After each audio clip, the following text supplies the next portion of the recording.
جب ہم بہت تھک جاتے ہیں تو یہ سوال پوچھنے لگتے ہیں، یا اللہ میں ہی کیوں، میری من پسند چیز ہی کیوں؟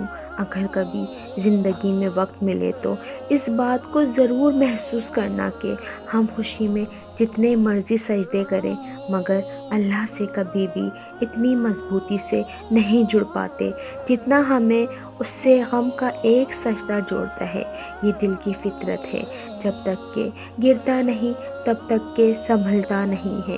جتنی شدت سے ہم غم میں اس کا نام لیتے ہیں، جتنی شدت سے ہم غم میں اس کے قریب دوڑے چلے جاتے ہیں، جتنی شدت سے ہم تڑپ تڑپ کر اس کو اپنی داستان بتاتے ہیں، خوشی میں یہ شدت نہیں ہوتی۔